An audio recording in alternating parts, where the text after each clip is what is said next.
Ons lees dan saam baie bekende gedeelte. Moses het sy skoonvader Jethro, die priester van Midian se kleinvee opgepas. Hy het die kleinvee diep die woestyn ingejaag en uitgekom by die berg van God by Horeb. Daar het die engel van die Here aan hom verskyn in 'n vuur wat uit 'n doringbos opvlam. Moses het gesien daar is 'n doringbos aan die brand, maar die doringbos word sowaar nie verteer nie. Toe dink Moses, ek moet afdraai, sodat ek na die buitengewone verskynsel kan kyk. Waarom brand die doringbos dan nie uit nie? Toe die Here sien dat Moses afgedraai het om dit van nader te bekyk, het God na hom geroep uit die doringbos. Moses, Moses, hy het geantwoord, hier is ek. Toe sê die Here, moenie nader kom nie, trek jou sandale van jou voete af, want die plek waarop jy staan is heilige grond. Daarop sê die Here vir Moses, ek is die God van jou voorvader, die God van Abraham, die God van Isak, die God van Jakob. Moses het sy gesig bedek, want hy was bang om na God te kyk. Die Here sê toe, ek het die ellende van my volk wat in Egipte is duidelik gesien. Hulle noodkreet oor hulle slawedrywers het ek gehoor. Ja, ek ken hulle lyding. Ek het afgekom om hulle uit die hand van Egipte te red en hulle uit daardie land te laat optrek na 'n goeie en uitgestrekte land, na 'n land wat oorloop van melk en honing, die woonplek van die Kanaaniete, die Hittiete, die Amoriete, die Feresiete, die Hiwiete en die Jebusiete. En nou kyk, die noodkreet van die Israeliete het my bereik. Ek het ook die verdrukking waarmee Egipte hulle verdruk raak gesien. Gaan dan nou, ek stuur jou na die Farao om my volk die Israeliete uit Egipte te lei. Moses het egter vir God gesê, wie is ek, dat ek na die Farao kan gaan en dat ek die Israeliete uit Egipte kan lei? Die Here het geantwoord, ek is immers by jou. En dan dit sal vir jou die teken wees, dat dit ek is wat jou gestuur het. Wanneer jy die volk uit Egipte gelei het, sal julle God op hierdie berg dien. Die gedeelte wat so bekend is, broers en susters, is 'n gedeelte wat vir ons vertel van iemand wat alles behalwe op 'n hoogtepunt in sy lewe was toe hierdie gebeure daar by die brandende bos plaasgevind het. Dit vertel vir ons 'n verhaal van iemand wat groot geword het as 'n Egiptiese prins in 'n paleis. Dit vertel vir ons van iemand wat deur sy eie worstelinge in sy lewe gegaan het. Hoog aangeskrewe in Egipte as Egiptiese prins, en die volgende oomblik was hy iemand wat absoluut niemand was uiteindelik nie. Dit vertel vir ons 'n verhaal van iemand wat na 40 jaar in die paleis in Egipte 40 jaar deurgebring het in die woestyn van Midian. Van iemand wat groot invloed gehad het, na iemand toe wat absoluut geen invloed gehad het rondom hom, behalwe die invloed wat hy gehad het op die kleinvee wat hy opgepas het nie. Van 'n prins na 'n niemand. Iemand wat Hebreëus van geboorte was, maar wat as jong man groot geword het as 'n Egiptenaar. En nou op die ou end bevind hy hom in die woestyn van Midian, waar daar geen van sy mense van die Hebreërs naby hom is nie. Iemand wat soos 'n verkleermannetjie deur die lewe gegaan het. Die ene oomblik is hy dit, die volgende oomblik is hy dat. Iemand wat amper geen identiteit van sy eie het nie. Hy was nie meer welkom aan die Egiptiese hof gewees nie. Sy eie Hebreërs, sy Hebreëse agtergrond het waarskynlik maar net gestrek tot op die ouderdom van 3 of 4 jaar oud. So eintlik weet hy niks van die familie, van die mense van wie hy deel is, van die Israeliete nie. Hy weet eintlik niks van hulle nie. Dalk so hier tussen daar, hier en daar, ergens waar hy rond beweeg het, ook as 'n Egiptiese prins tussen die Joodse slawe, die Israeliete wat daar in Egipte slawe was, het hy dalk maar ietsie hier en daar gehoor van die God wat hulle aanbid en die God wat hulle ken. Maar eintlik 'n niemand. Iemand wat maar daar vir 40 jaar agter die skape in aanloop in 'n dorre woestyn, waar daar geen slawe is wat vir hom enigiets bring om te eet of te drink nie, waar hy die swaar kry ken wat die woestynlewe bring. Iemand sonder 'n stem, iemand wat nie gehoor word wanneer hy erns praat nie, maar net die geroep agter die skape en die skape wat sy stem hoor. En as God dan vir hom ontmoet, die God van sy nasie van oorsprong van die Israeliete, dan is die vraag op Moses se lippe, wie is ek? Wie is ek op die ou end? Dit is iemand wat met hierdie verlede agter hom, iemand is wat eintlik gesoek word, wat iemand wat 'n Egiptenaar doodgemaak het, wat moes vlug vir sy lewe. In Egipte is daar 'n losprys op sy kop. Die opdrag van die farao is, maak Moses dood. En dit is die opdrag wat nog steeds bo oor sy kop geskrywe staan. En dan as die Here vir hom roep, dan sukkel Moses om sy eie identiteit te ken. Hy weet nie lekker wie hy is nie. En dan kom God, wanneer God hom kies, dan is dit vir Moses die laaste ding wat uiteindelik moes gebeur. En as ek en jy ook iemand moes kies op die ou end om die volk van God uit Egipte, uit die slawerny uit te lei, dan sou ek en jy waarskynlik ook, wanneer ons op papier gesit het en gesien het wie Moses is en wat is Moses se verhaal en waar kom Moses vandaan, en die feit dat daar 'n losprys op sy kop is in Egipte, as hy in Egipte kom, dat hy waarskynlik doodgemaak gaan word, dan sou ek en jy waarskynlik nie gedink het Moses is nou eintlik die aangewese ou om te roep nie. En tog, wanneer God deur sy genade uitreik na sy volk, wanneer hy die geroep van sy volk in slawerny en die swaar kry en die ellende wat hulle deurgegaan het van dag tot dag, wanneer die Here dit hoor, en die Here besluit die tyd het nou aangebreek, na 400 jaar, wanneer hy sy hand gaan uitsteek na sy volk om hulle daar uit Egipte land uit te red, dan kom die Here na Moses toe, en hy roep vir Moses. 80 jaar oud, al strompelende daar in die woestyn, agter die skape, en roep die Here vir Moses. Moses, wat om van selfsprekende redes voel, hy's te gering, hy het geen aansien nie, hy is eintlik niks, hy is 'n niemand, wat erns daar in die woestyn lewe. Dan kom die Here en hy roep hierdie man wat self te gering voel. Iemand wat selfs ook sukkel om te praat. Mens kan nou dalk vir jouself wonder, watter vrymoedigheid is daar nog by 'n mens oor om met ander mense te praat, as jy 40 jaar in die woestyn alleen agter skape aan geloop het. Maar dis nie hoe hierdie gesprek begin nie. Wanneer God hierdie gesprek met Moses daar by die brandende doringbos begin, dan vra God nie van Moses enige bekwaamheid nie. God kom nie en hy sê vir Moses, weet jy, ek het jou raak gesien, ek sien dat jy nogal iemand is wat jou woord goed kan doen, ek sien dat jy iemand is wat met selfversekerdheid kan opstaan en jou stem hoorbaar kan maak, en ek dink jy is die aangewese persoon om te gaan opstaan in die hof van die farao, by wie jy eintlik gesoek word om doodgemaak te word. Ek sien bepaalde begaafdhede in jou raak, Moses. Dis nie wat die Here sê nie. Wanneer die Here met Moses begin praat oor hierdie roeping wat hy vir hom het om sy volk uit Egipte land uit te lei, dan hoor ons dat God is aan die woord oor homself. Hy sê, ek het die ellende van my volk raak gesien. Ek het die noodkrete van my volk gehoor. Ek ken die lyding wat hulle deurgaan.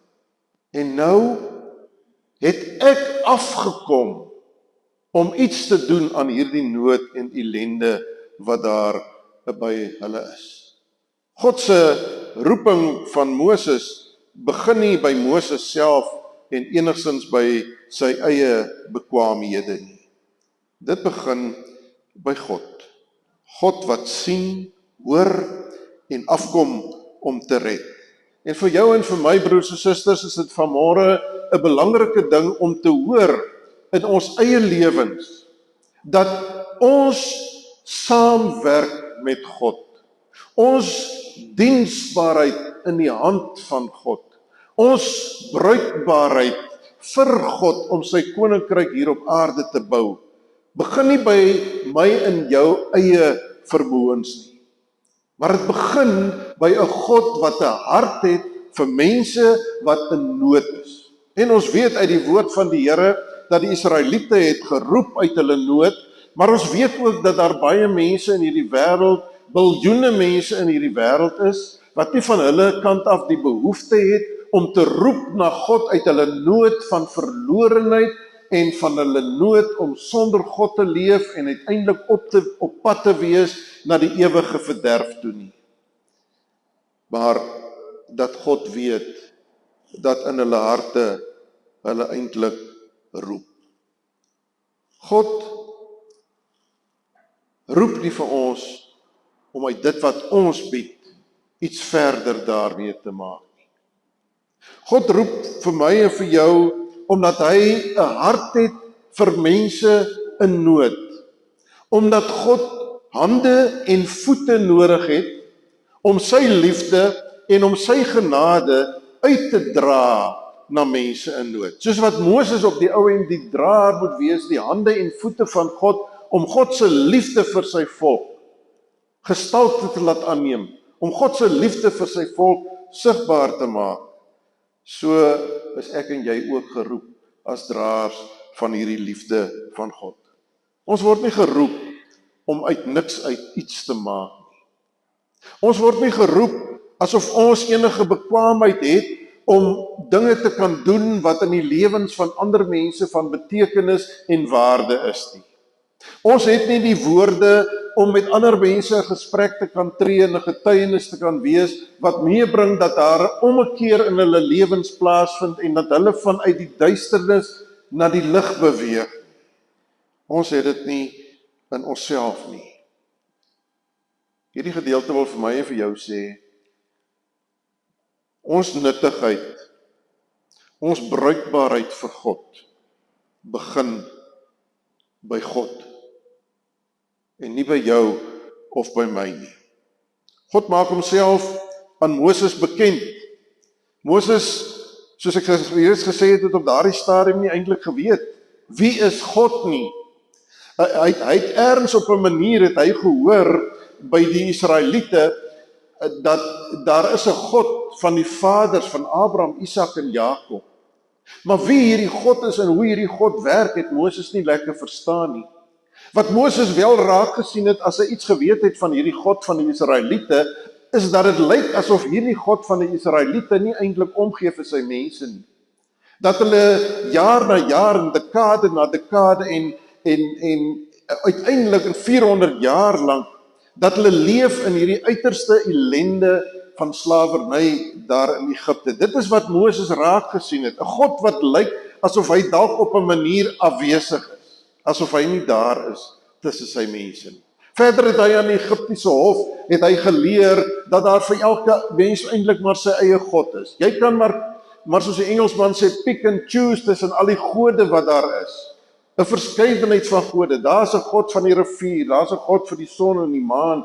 Enige iets is daar 'n God. Hierdie verskeidenheid van gode, dit is wat hy vir 40 jaar mee groot geword het. En nou, hier in die woestyn van Midian, is sy eie skoonpa Jethro, is hy 'n Midianitiese priester. Ons is nie seker oor vir watter God Jethro 'n priester was nie. Waarskynlik een of ander vorm van 'n woestyngod wat daar was.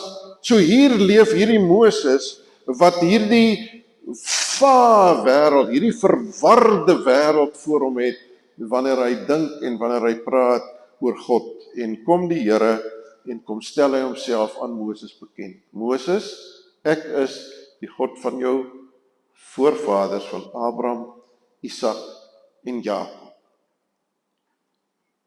En wanneer Moses vir God ontmoet, dan weet hy, dit is God. Nou het ek met die ware God te doen.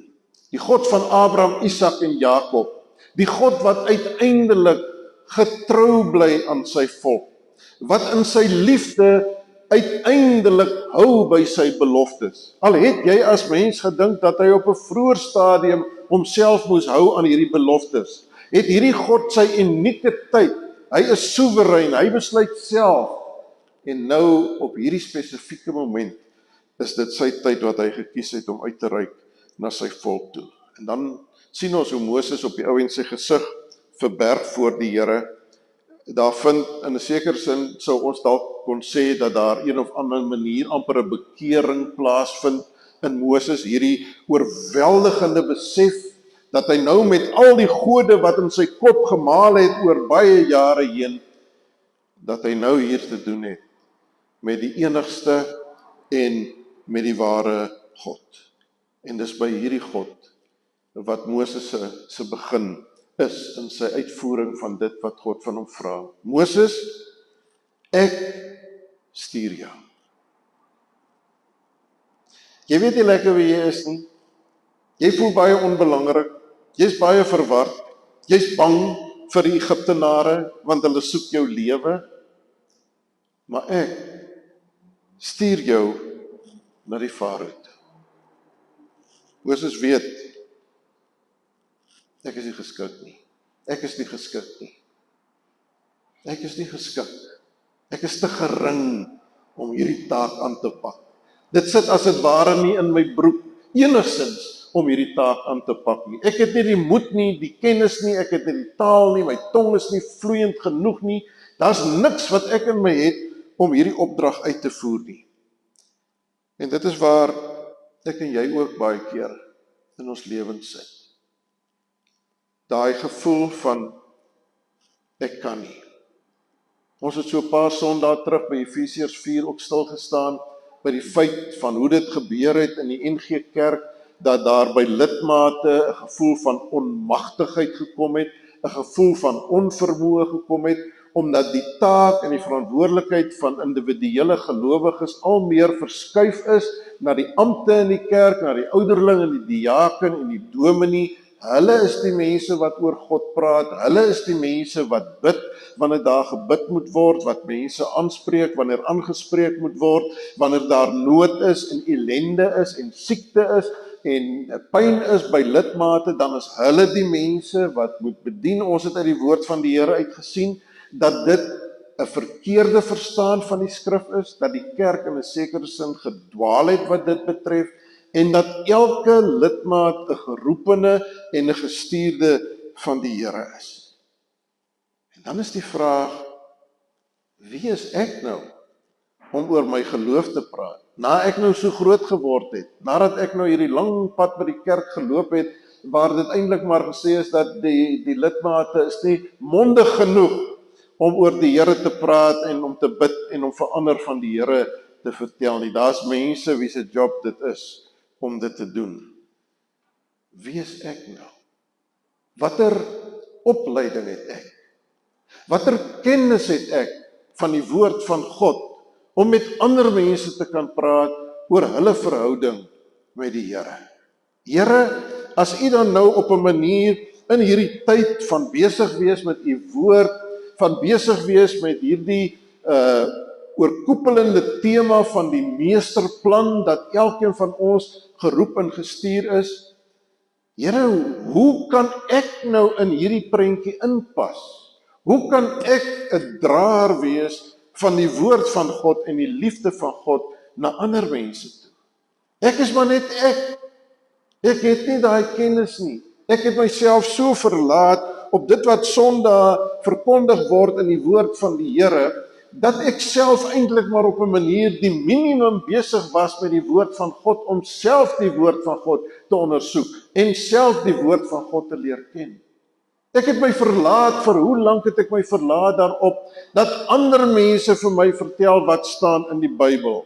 Dat die dominee die een is wat moet verduidelik wat in die Bybel staan. En ek self nie altyd regtig besef het dat ek die verantwoordelikheid het om toe te laat dat die Here voortdurend met my op persoonlike vlak praat deur sy woord nie. Ek is onvoorbereid vir hierdie taak wat nou aan my voorgehou word om te sê dat die woord van God sê dat die kerk van die Here Jesus Christus bestaan uit individuele gelowiges wat almal individueel geroep en gestuur is. Om God se herstel, God se versoening, God se vergifnis, God se nuwe lewe in Christus deur die Heilige Gees, om dit uit te dra na ander mense. Ek is net nie reg daarvoor nie.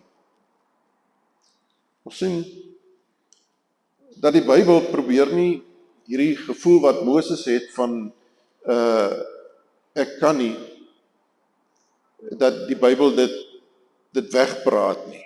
Dis in ons gesigte. Dis in ons gesigte waar Moses sê ek kan nie. Ek kan nie hierdie taak en hierdie verantwoordelikheid nakom nie. Moses erken sy geringheid.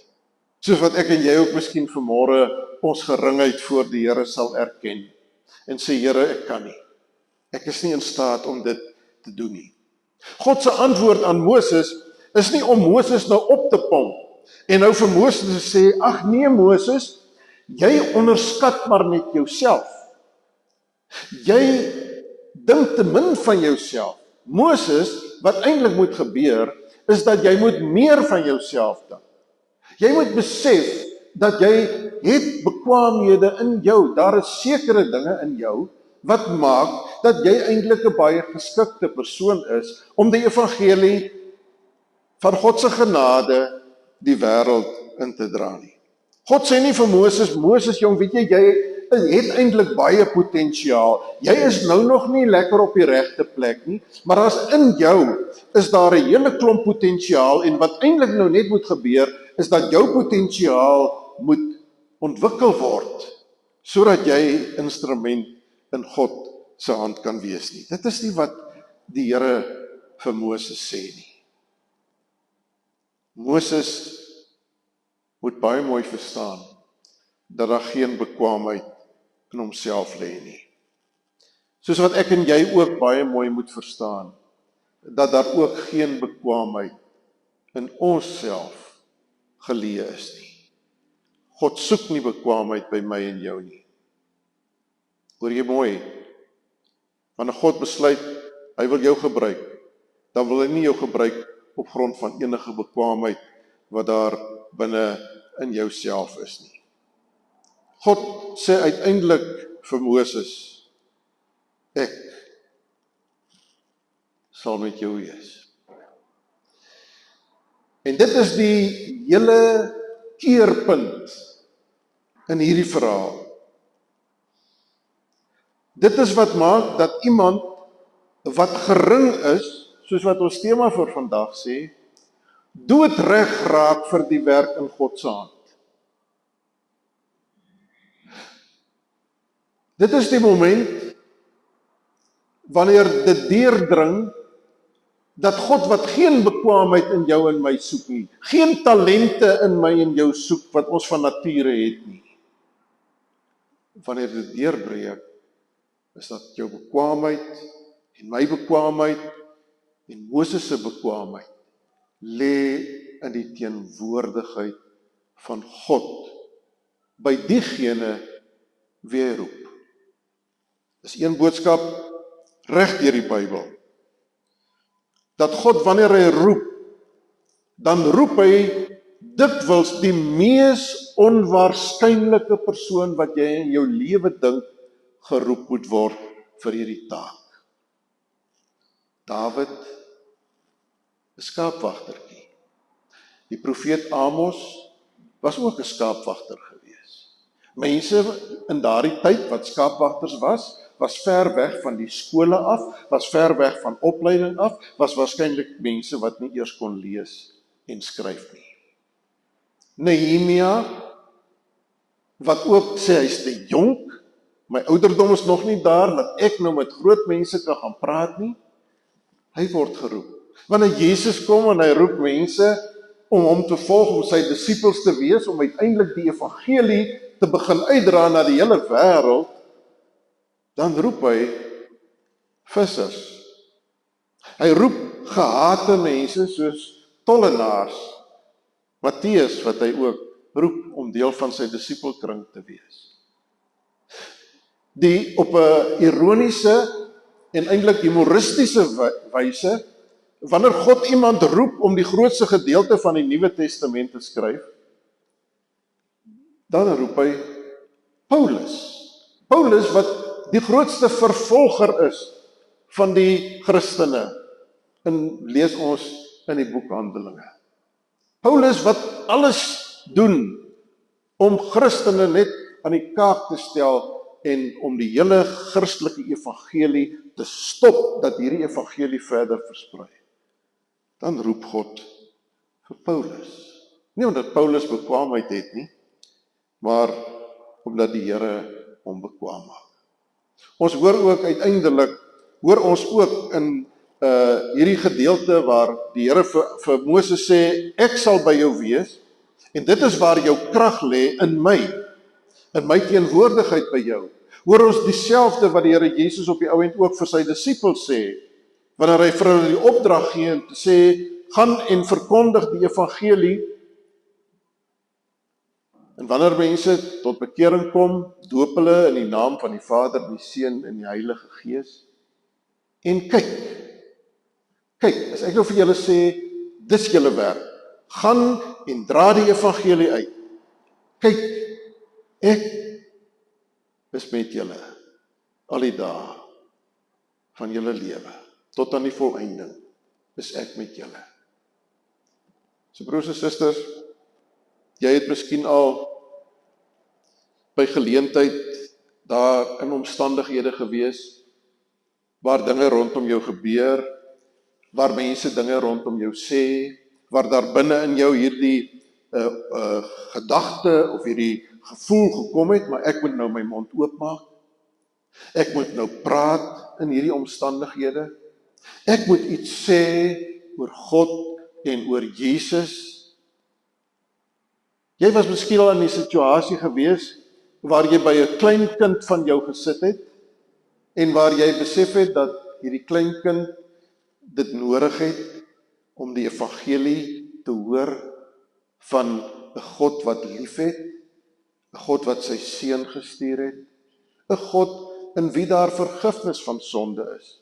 Wanneer jy in 'n verhouding staan met hierdie God, wanneer jy hierdie verlosser Jesus Christus aanvaar het, dat daar vergifnis is vir jou sonde.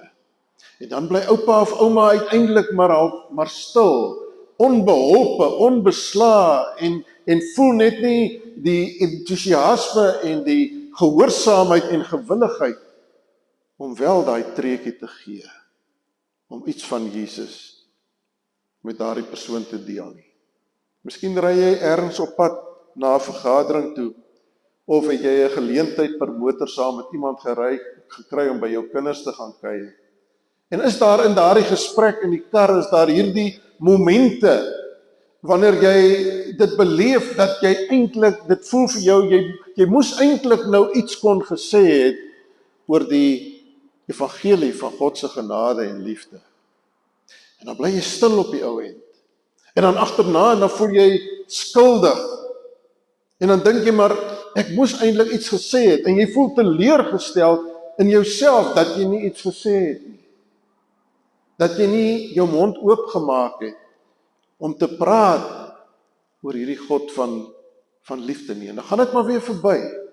'n Mens, jy leef dit maar so half dood, en dan kom weer 'n geleentheid, en dan kom weer 'n geleentheid, en hierdie hele proses herhaal hom maar self elke keer voortdurend weer in jou lewe. Waar jy net nie daardie krag het, as dit ware, om daai tree te gee in gehoorsaamheid aan die Here nie. Die Bybel wil vir jouself sê, jy's doodreg. Jy's doodreg as jy nie die vermoë het nie. En eintlik, in 'n sekere sin, is jy op presies die regte plek om te wees. Want wanneer jy nie kan nie, wanneer jy nie kan praat nie, wanneer jy nie die woorde het nie, en nie die woorde ken, en presies weet hoe en wat om dit te doen nie, is dit die regte plek om te wees. Jy is presies op die regte plek. Jy's doodreg om die evangelie van God se genade te kan uitdra. Want dit is hy wat deur jou wil werk. Wanneer jy jou mond oopmaak en jy begin praat in die geloof, dan is hy die een wat deur sy Heilige Gees vir jou die woorde wil gee. Hy wil vir jou die belewenis gee dat hy in beheer is. Dat hy God is en nie jy nie. Dat hy deur jou wil werk. Jy is op die ou end niks anders maar net as 'n kanaal waardeur sy liefde en sy genade na hierdie wêreld toe moet vloei nie. En jy moet maar net die kraan oopdraai dat hierdie genade kan vloei deur die geloof gehoorsaam te wees aan die opdrag wat voor jou lê. Moses, gaan na die farao toe. Gaan sê vir die farao, my volk wil ek uit Egipte land uit bevry. En as jy nie, dis goed dat jy nie kan nie. Jy moet 'n boodskap oordra en jy gaan daarmee sukkel, so kom ek gee maar vir Aaron jou broer, dat hy maar saam met jou ook loop, en waarskynlik sal Aaron op die ou end ook, vir jou die bewussyn gee daarvan, ek is met jou. Gaan Moses, maar ek steun nie vir jou alleen nie. Ek gaan saam met jou. Ek is saam met jou, waar jy ook al mag wees, en watter omstandighede jy ook al mag wees, waar jy die voorreg geleentheid kry om hierdie woord te kan uitdra. So broers en susters, ek glo dat die vraag van vandag vir my en vir jou, deur hierdie geskrifgedeelte, gaan uiteindelik daaroor, oor vertroue en oor gehoorsaamheid. Vertrou jy die lewende God wat homself aan Moses geopenbaar het? Die God van Abraham, Isak en Jakob. Die Vader van ons Here Jesus Christus. Die God wat sy Heilige Gees in my en jou harte uitgestort het. Dis ons identiteit. Dis wie ons is. Mense wat deur God aangeraak is. Wat ons bekwaamheid nie in onsself vind nie, maar in hom. Mag die Here gee dat ek en jy sal ophou om terug te deins vir geleenthede wat die Here op ons pad bring. Want dit is hoe God werk. God is aan die werk in ander mense se lewens. Ek en jy moet uiteindelik maar net inval by dit wat hy besig is om te doen. En saamwerk met dit wat hy reeds besig is om te doen. En rondom my en jou is daar geleenthede waar God dalk besig kan wees om in iemand se lewe te werk. Om iemand se lewe te begin aanraak. En dan is ek en jy bang of huiwerig om met daardie persoon iets te deel. Gaan daar uiteindelik 'n skakel in God se besig wees met daardie mens? Gaan dit uiteindelik verlore deur my en jou ongehoorsaamheid? Kyk, ek stuur jou. Elkeen. Ek stuur jou. Gaan en wees die draer van my boodskap. Jy kan maar omkyk, ek is met jou. As jy omkyk, as jy so in daai situasie instap, dan sal jy ontdek, ek is met jou. Amen. Hemelse Vader, ons kom stel onsself maar net vanmôre voor U as U diensknegte en U diensmeisies, met 'n taak en met 'n verantwoordelikheid om 'n verskil te maak in hierdie wêreld. Om U liefde en U genade te kan uitdra, sodat ander mense rondom ons iets kan belewe van wie U is. Dat ander mense ook kan sien dit wat ons sien. 'n God wat liefhet, 'n God wat vergewe, 'n God wat red. Vergewe ons waar ons dikwels geleenthede by ons laat verbygaan. Vergewe ons dat ons nie daaraan dink dat ons elke dag gestuurdes is van die Vader nie. En omdat ons nie eers daaraan dink en bewus is daarvan nie, dat ons daarom ook nie eers ingestel is op geleenthede wat U oor ons pad bring, om U lig uit te dra, om sout te wees in die lewens van mense nie.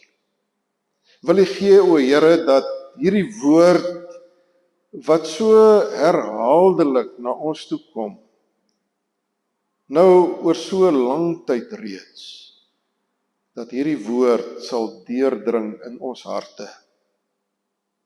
Kyk, ek stuur jou. Jy is my spreekbuis. Jy is my verteenwoordiger. O Here, gee deur U genade, dat daardie wete deel sal word van wie ons is. Dat dit deel sal word van ons daaglikse bestaan om te weet, die Here het my gestuur. Gaan en verkondig die woord van Jerusalem, Judea, Samaria en tot aan die uithoeke van die aarde. En kyk, ek is met julle.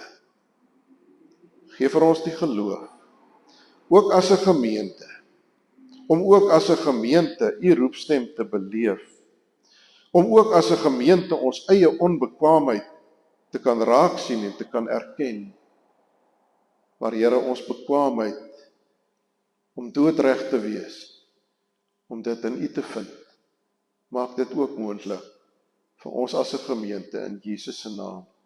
Amen.